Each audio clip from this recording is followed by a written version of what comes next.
The Nintendo Switch is 3 years old. My little baby's a toddler now.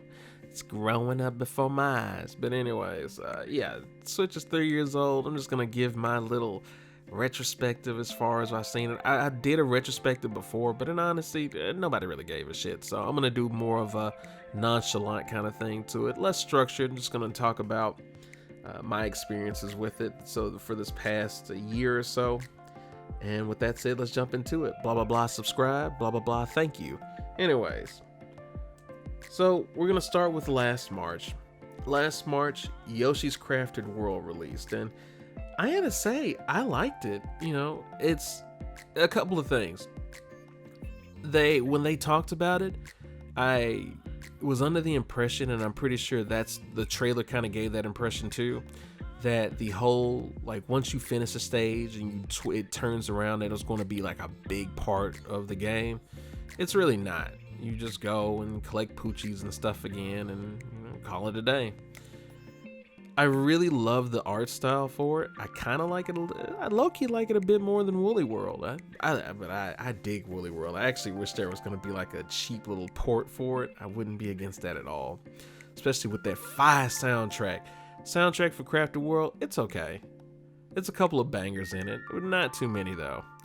I do love that they switched over to Unreal Engine to actually make it, but it's each own. It's a cute game. I don't feel like it's worth $60. I feel like I got ripped off on that just a bit.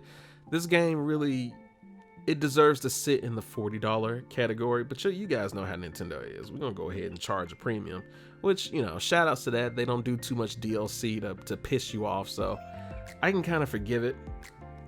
But if you catch this game on sale, you should definitely get it. It's really nice. If you want to get it for if you have a kiddo or something, or if you just want like a stress reliever game, kind of like Kirby Star Allies, just something cute, nice, friendly, a nice little like disarming tune to go with it. Because the music, I ain't gonna lie, the music is like, it's like, oh man, my heart. But anyway. But anyways, I'd say that should be $40. 40, 30. I'm all messed around. Target messed around, made it $1. Woo, hate I missed that. Not gonna lie, my soul is shrieking right now because I missed that. Yeah, that was a thing. Yoshi's Crafted World ended up being $1 by mistake on Target's website. So have fun with that knowledge and the fact that more than likely, like me, you missed out on it. Anyways, moving on. Fire Emblem Three Houses now. We already know with by being added to Smash that it is good times. Fire Emblem Three Houses, I'm gonna be honest with you guys, because I haven't played it yet. I like what I've seen. One of my relatives actually played through a lot of the game. Looks really great. It's crazy that I haven't played it because I'm the one that got them into Fire Emblem in the first place, like back on the Game Boy. But it's too much to do, man. It's too much to do, but it looks amazing. I'm glad it's getting the accolades that it deserves. Like, Fire Emblem has been a pretty niche and obscure, especially in the West, obscure thing for the longest, but it's really called foothold here. It's not like a powerful foothold. It's not a Madden or FIFA or any dumpster fire like that, but it's done great. So shout outs to that. If you haven't played it yet, even at full price, I definitely say it's worth it. It may not be a cup of tea if you're not like a strategy kind of person, because I ain't gonna lie, I've kind of like puzzles and strategy, kind of fell off on that. Too much other stuff to stress about to try to figure out something else for fun. Anyways, I like that game a lot. I like it. From what I've seen. I have it. I just need to actually just play it. But moving on. Dragon Quest Builders 2. Now, they released a demo for this earlier, or Square Enix did earlier. I didn't buy the full game. I was actually planning on getting the original Dragon Quest Builders, but, time actually slipped away from me. The demo seemed pretty fun. To be honest, I love Dragon Quest Builders, like, just on the demos alone. I've played both demos, and it's like, I feel like it's the way that Minecraft should be. I don't want Minecraft Steven Smash if he's just a skin. I'm good with that. I love that. Get a track and a stage too, call it a day. But that's a story for another video. But Dragon Quest, I feel, is my kind of Minecraft. I like it because I I like it. Anyways, all right, that's too much of the H3 podcast for me. Anyways, yeah, I dig it. If you can catch this on sale, I definitely think it'll be worth it to you. Let's move on. Astral Chain. Now this one too, once again, I have it. It sucks I have it, but I haven't played it yet. I played like the first cutscene. I didn't even play like the first hour. I played like the first cutscene. Seen a bunch of gameplay for it. It looks magnificent. One day I'm gonna be able to actually tell you about it and play it. A lot of people were actually pissed off about, oh, I want, why does it have to be exclusive to Nintendo? Like, y'all don't understand, man. Nintendo has came to Platinum Games Rescue quite a few times. So, well, not quite a few. They came a couple times, just like with Bayonetta 2. If it wasn't for Nintendo, Bayonetta 2 would not exist. So, take from that what you will. Nintendo fans really hadn't complained, well, as far as what I've seen. Let me put that disclaimer in there. Hasn't really complained about Nier Automata not being on the Switch yet, although I would add, good lord, I want it. I also want to be in Smash, but that's also another thing. Astral Chain, it may be your cup of tea, it may not be. I don't know. I guess it depends on what kind of games that you like, but I've always liked the flair and absurdity of Platinum games. Wonderful 101, like I said, Nier Automata, Bayonetta, of course, by far. If you haven't gotten it yet, I would definitely, even at full price, I definitely would say check it out. It's definitely earned its right. And, I'm a big JoJo's fan, so you gotta love that. Final Fantasy VIII Remastered came out, and like I mentioned earlier, I'm kind of a sucker for this because this is like the first Final Fantasy game that I ever finished. I do like the smoothing of the textures and all that stuff that happened with it. Kind of annoying that they don't offer the twin pack for the original Final Fantasy 7 and 8 over in the, you can get it off of like PlayAsia or something like that. I think you can get it on Amazon, and then of course you can get it on eBay. But it's really kind of annoying that they hadn't just offered that straight up over here. As far as my knowledge is concerned, they don't offer it in like Walmart. You kind of gotta look for it or whatever, and it's kind of expensive for it. I feel like a twin pack like that should probably be like $40. $40 only because of the remake aspect of 8. If it wasn't for that, I don't give a damn about it really. I would, but I feel like it still should be cheaper. But it is what it is on that. If you haven't played it, I thoroughly like it. Quistis is Bay on there. Renoa, or however the hell you say her name's kind of annoying to me. She's really kind of annoying. There's 2 or 3 females that I dig on there. Selphie, Quistis, and Sorceress, I think Edia, however you say her name. Yeah, they childhood babes. But that's also a story for another day. I have a lot of stories for another day. Moving on, Overwatch came out for the Switch, and it's Overwatch. I like Overwatch. I don't like the company. Take from that what you will. Also, you don't get a physical cartridge. As far as I know, you get a download code. You get the box. You can get the box if you want, but just download code. And it's Activision, so. Oof. Anyways. Mario Maker 2 came out within that time, too. One thing I had to say about Mario Maker, man, is it doesn't have that je ne sais quoi that it had in the beginning, like the original Mario Maker on the Wii U. Something just magical about, you've always wanted to make your own Mario levels, or at least a lot of people have. This time, the magic just wasn't there. It expanded on what you could do a lot. Like a lot. Like there's so much that you can do with it. It's endless possibilities with it. I had a good time with it. You've seen me upload a couple of videos of it. You probably have, at least. If you haven't, you can go check those out. I had some fun with it. But it just wasn't the same, really. It could benefit from some new updates. It has had, or I don't know how to use my H's. Anyways, it's had some updates. There we go. It's had some updates like the Legend of Zelda updates where you can play as Link on there, or at least the NES Link. That's pretty cool. It just doesn't have that same thing. One thing that I will say is they need to bring back amiibo support so we can just add in different amiibos. I don't know why that's not a thing, but you could take it a step further. It probably cost you some dev time, I'm sure, like a decent amount, but I think it'd be worth it for it. Mario Maker 2 is a game that's easily long standing, so you could easily drop some more DLC in there if you choose to. You can add in amiibo support to where it'll do like a very basic thing for like another character.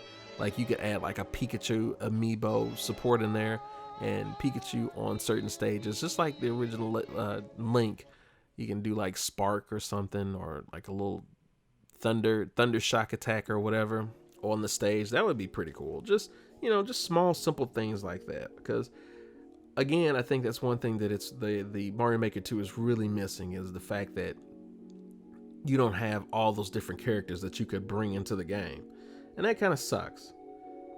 Anyways, Cuphead came out that year, and it's Cuphead, man. I mean, Cuphead's amazing. You really don't need me to add on to that at this point. I absolutely adore Cuphead, and I'm just waiting for that physical version. I have it, you know, in all honesty, I actually already have it on PC, but I haven't gotten it on the Switch yet, just because I need the physical. I need physical. You guys don't understand. I need physical. I hate digital.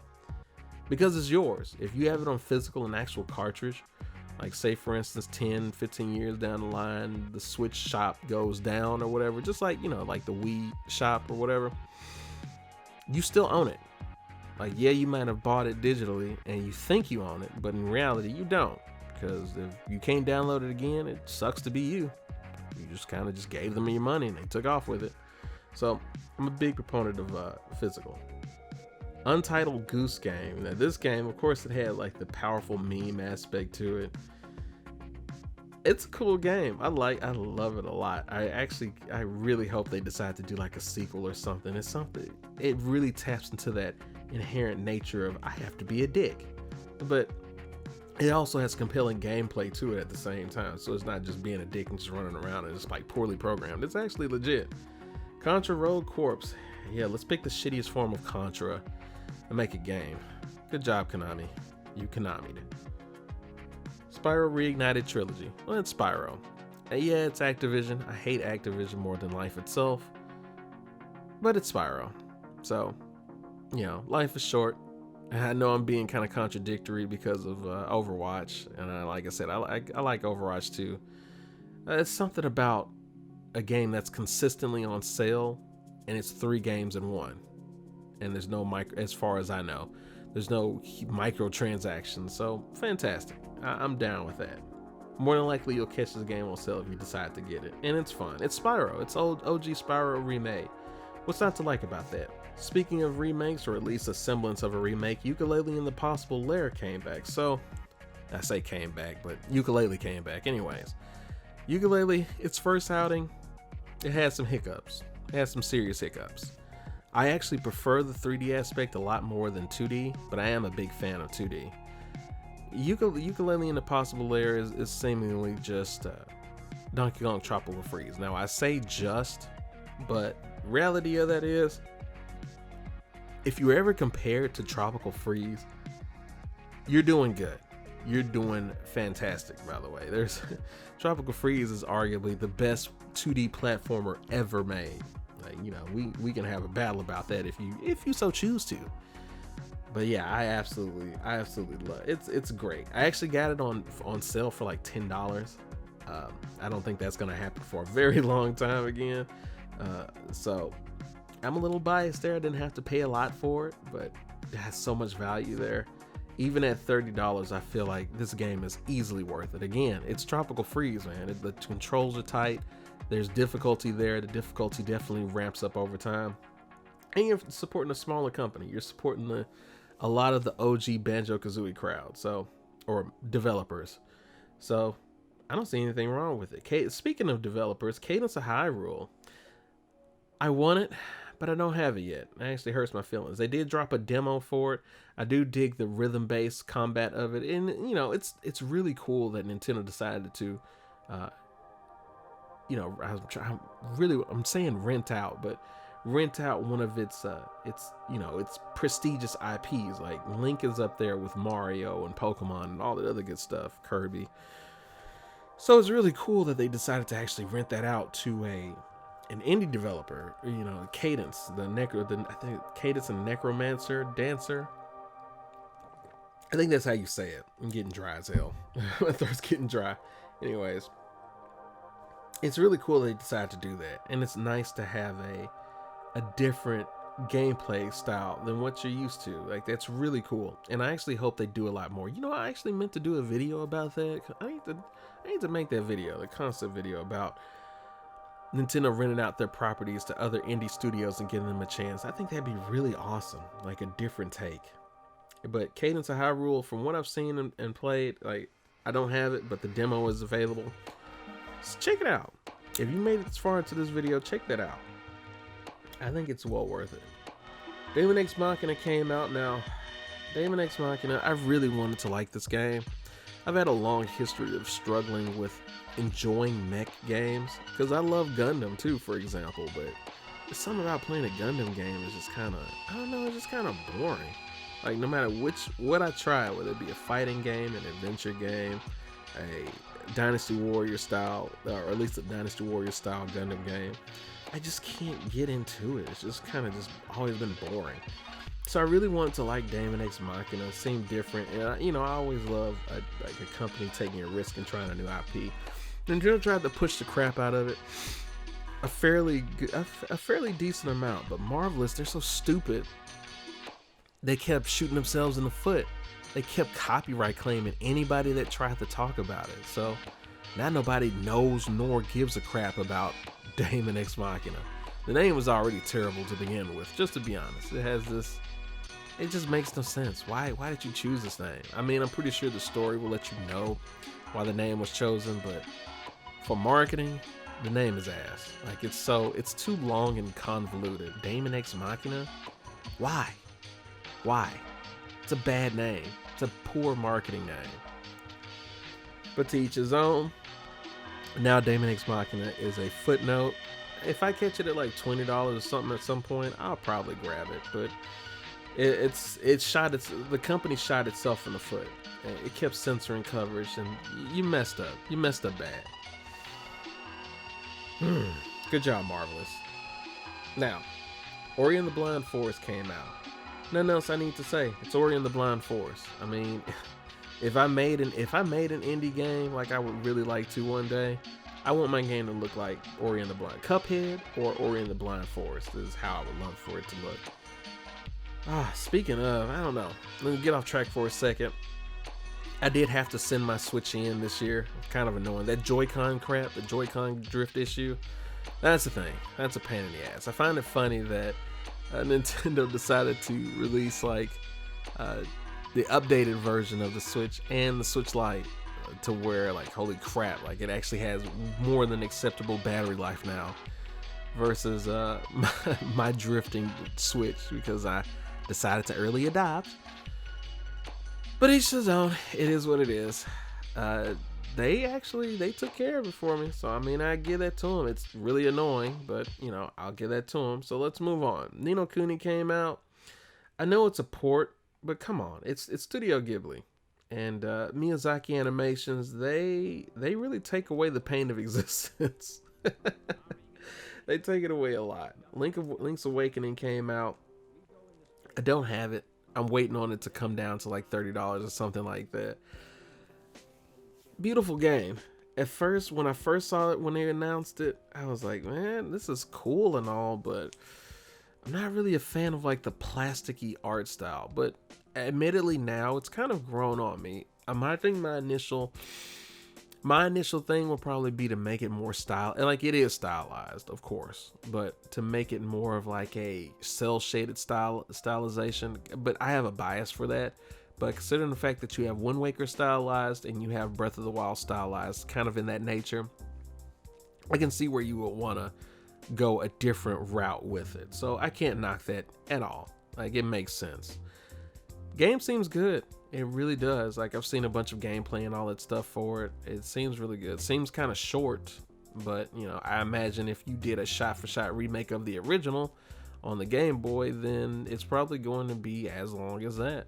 So, and that was pretty short as far as my recollection. So, no, not really surprised there. I don't really feel like it merits $60 overall. I feel like it merits like, and it's went down in price consistently. I think it's probably like $50 right now on Amazon, Walmart, Target, all the other good stuff. Sweet spot, I'd say, would be 40. It feels like another $40 title, but you know, to each his own. And maybe it'll get added to like a Nintendo Select or something down the line. Luigi's Mansion. I also don't have this game. I really appreciate the fact that it feels like the developers have really tried to make this game its own series, separate from Mario and not reliant necessarily on Mario. The level of care, like the game, and it's something too, because when it was first announced, the game looked very poor. Like it looked really crappy, but in its finished version, it's beautiful, boy. Beautiful, beautiful. It's just crisp, but crisp and lush, actually. I'm pretty sure you don't want me to lean into the mic anymore and say lush. Anyways, I love this game. The gameplay seems pretty good for it. I have my eye on this game. I really do. And like I said, it's another one of those games where if I can catch it on sale, like a really good sale, I'm gonna try my best to grab it, because I think it's worth, even not on sale. If you have the extra coins for it, and it's like, you know, this game has been in the back of your mind for the longest, I seriously say, go ahead and check it out. Like, go ahead and grab it. Like, seriously, I think it's well worth it. And I'm not gonna say I'm overly skeptical. I'm not gonna really say that for no reason. So it's up to you to decide what you're gonna do with that. Ring Fit Adventure. Now, I actually do have Ring Fit Adventure. It's something that Nintendo says you fatties need to get off your patties and do some Pilates. And boy, Ring Fit Adventure it seems like it'd be goofy. Aside from the potential Rule 34 out there for the Ring Fit girl, I mean, I'm pretty sure that's a thing now. It's it's too obvious. I don't know why. I just know how Nintendo fans are, and yeah, I'm pretty sure Rule 34 is in full effect for that. I mean, but anyway, they're probably doing something with that hair. Anyways, yeah, the game itself, great. I absolutely love it. You kind of would think you're not going to get. I really like. Look at this little pansy game. Oh, you're gonna make me work out. You're gonna make me work out. Like, that's the initial thought you get from like a Nintendo game, but boy, it will work that ass out. Like, good Lord, man. Have you ever realized how out of shape you are? If you haven't, play Ring Fit Adventure. That's gonna really set some things in stone for you. It's like, oh man, I'm fat. Oh God, the squats, man. I get some movements in there that you have to do, like where you compress the little ring, or you put it over your head, you do twists and bends or whatever, and boy, it seems like man, this is nothing. I could do this 1,000 times. Boy, you are in for a rude awakening. You will realize how out of shape you really are. And a testament to that is to the game being so good is it's sold out. Or at least at the time of this recording, it's generally sold out, like around the globe, kind of. You're gonna have to restock it, but hey, man, it's an awesome game. I can't stress that enough. The story for it's kind of weak, but given the fact that it's a fitness game, it's the strongest story I've seen for a fitness game. So take from that what you will. The bad guy for it is really funny. I think it's a great outing. If they did a sequel for Ring Fit Adventure, I would be so for it. I feel like a sequel really should happen. I've always wanted a sequel to Wii Fit Trainer, like another balance board thing, but this would be I guess in a sense this is the sequel to Wii Fit Trainer. I mean, you know, same thing if you really think about it, but I really think this game deserves its own sequel. It's really good. All right, I've gushed over exercising enough. You're not really here for exercising. Super Monkey Ball Banana Blitz. It reminds me of Assassin's Creed. Like, I find it funny how like companies will release like a very poor version of and by Assassin's Creed I mean Assassin's Creed 3. I always find it funny how companies release like a mediocre game, like re-release it, and they'd be like, hey guys, if you buy this game, then you'll get these games. But I'm not a fan of that. And Super Monkey Ball Blitz, they even have like the old Dreamcast kind of, which it's not like it's the worst thing, but it has that old Dreamcast kind of aesthetic to it, like as far as like the character models, and not really a fan. It seems a little too easy. Not a fan of the way the gyroscope thing play. Like, it should play better because that's the core thing of Monkey Ball. It should be better, but it's not, and that's why it's on sale so often. So if you catch it at a super deep sale, I can't fault you for it because I am a Super Monkey Ball fan. But it's just disappointing. It's disappointing like Assassin's Creed 3, which also Assassin's Creed 3, it's janky. It's janky. Not the worst. It's janky. I did get it for $15 on Black Friday, so it is what it is.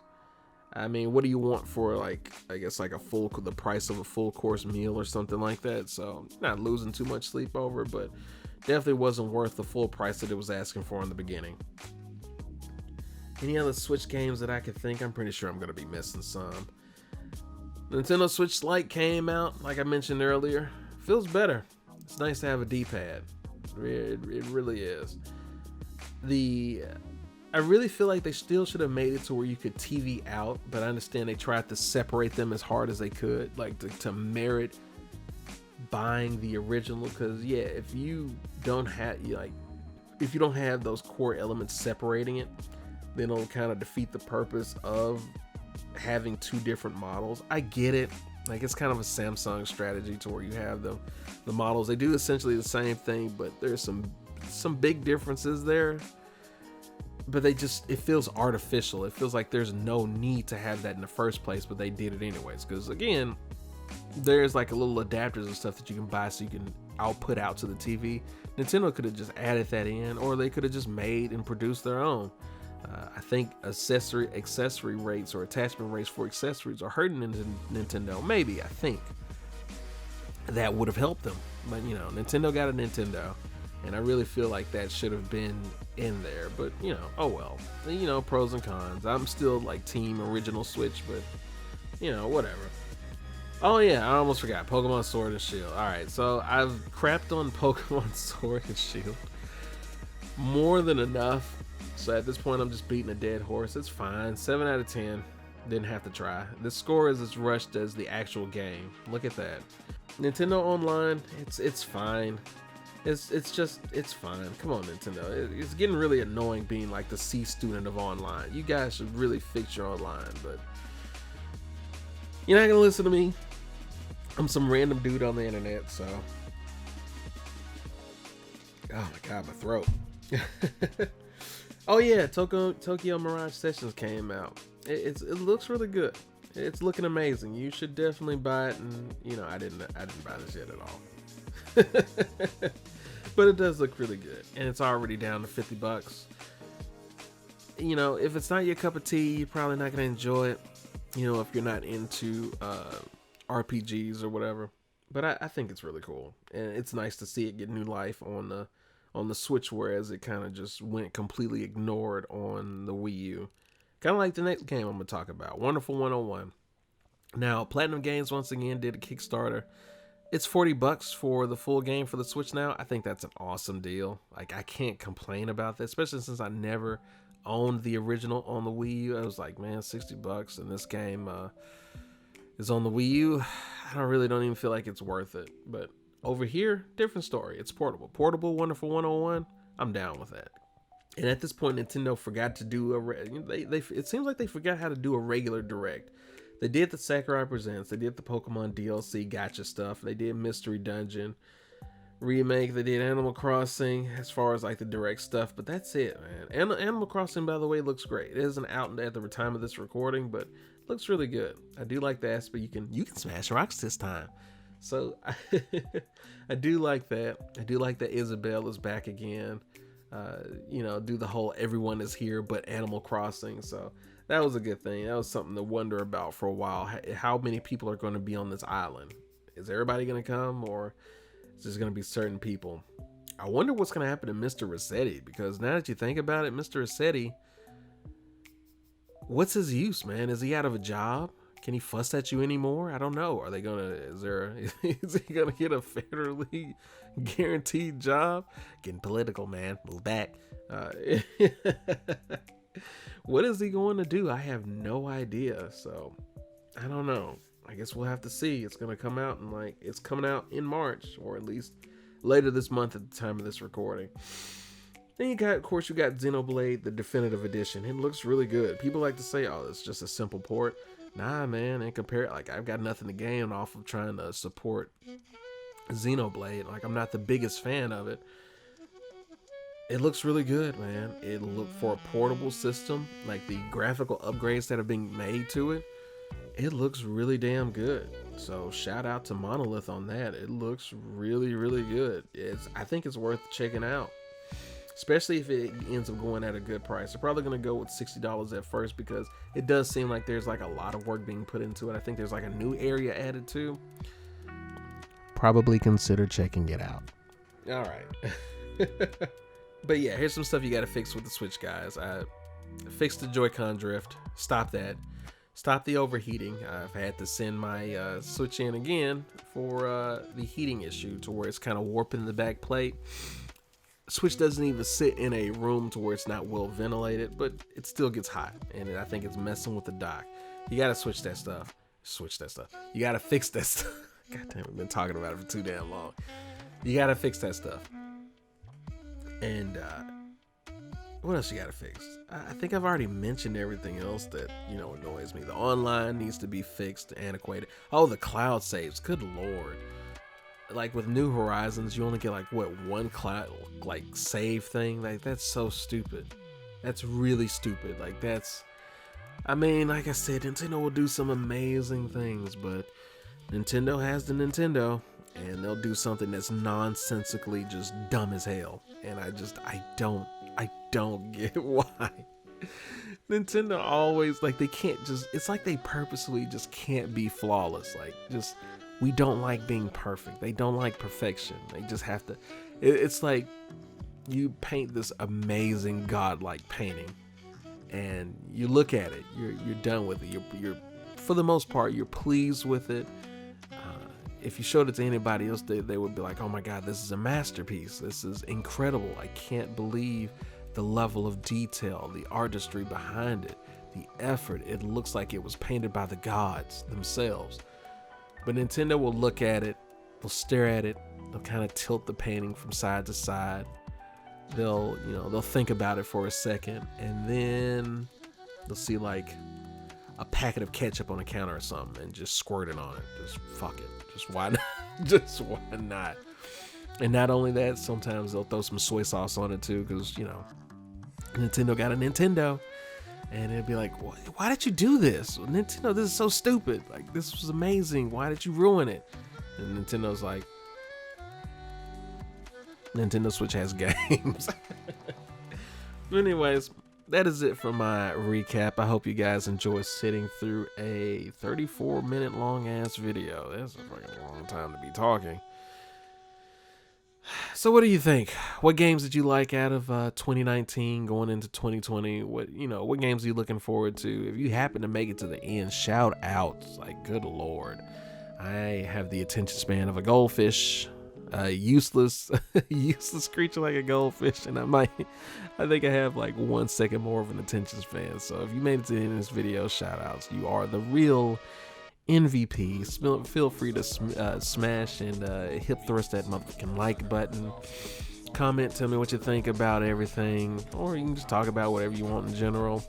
Feel free to subscribe. Patreon, if you probably have tuned out at this point. I don't blame you.